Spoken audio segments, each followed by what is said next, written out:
nation first caught a local drug rehab program lying to families and investigators. Now we've uncovered new claims which could be criminal. A local mother says Narconon of Georgia billed her insurance company after she had already paid in full. Channel 2's investigative reporter Jody Fleischer is here with what she uncovered that has Georgia's insurance commissioner investigating for fraud. Jody? Jovita, we dug through stacks of records and found bills for treatment patients say they never received on days they weren't even at Narconon. We took what we found to state fraud investigators who have now opened their own case into potentially crooked care.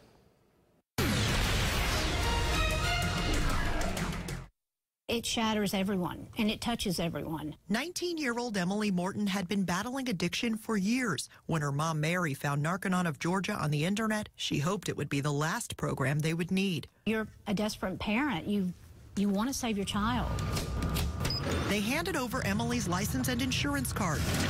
She toured Narconon's classrooms and eventually signed this agreement outlining the total Narconon program service fee of $15,000. Her mom paid in full. We were instructed to bring 2 checks, one for the $15,000 for the program and then one for the housing. At that point, did you think insurance was going to be billed? No, because they had just basically said your insurance is not going to probably cover this. But I also didn't care.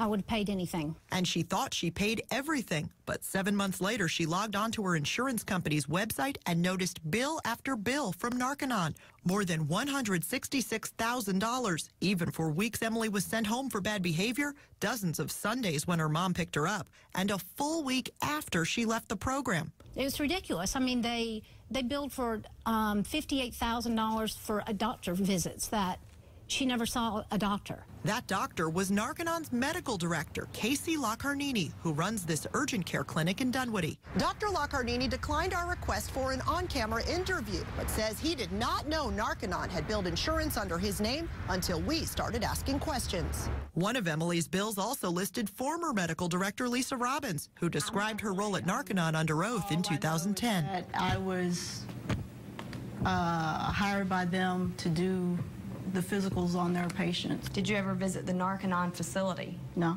Her practice manager told us if they indeed did bill under Dr. Robbins, this is insurance fraud, and she's never seen a patient named Emily Morton. Sounds like a problem to me.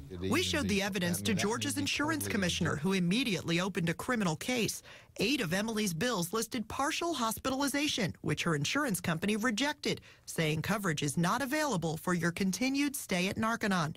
But care could continue with outpatient providers. Narconon is only licensed for outpatient care. If they have done it in one case, chances are that they've done it multiple times. We questioned Narconon director Mary Reeser last fall when a Channel 2 investigation caught the program advertising as a residential facility. I'm telling you, I do not represent this as inpatient. How could I get away with that? Somebody comes in, they're not going to see beds. But state records showed 21 out of 28 patients told inspectors they were part of Narconon's residential program. The housing for $1,600 a month, 4 patients to an apartment in this complex. They didn't say it's just an apartment complex that anybody can live in. It's ridiculous. They're preying upon the most vulnerable of people. Narconon is now fighting to keep its state license. Emily's mom says she picked up the same drug-addicted daughter she left there. Not one more person needs to be checked in there. Not today, not tonight, not tomorrow. It needs to stop now. We are happy to tell you Emily is midway through another program that appears to be working. Narconon's director, Mary Reeser, and Dr. Locarnini both resigned within the past 2 weeks. And Narconon's attorney sent me a statement saying it follows customary and usual billing practices and that payment terms are clearly explained. So if this turns out to be something that's provable, how serious of a crime are we talking about here?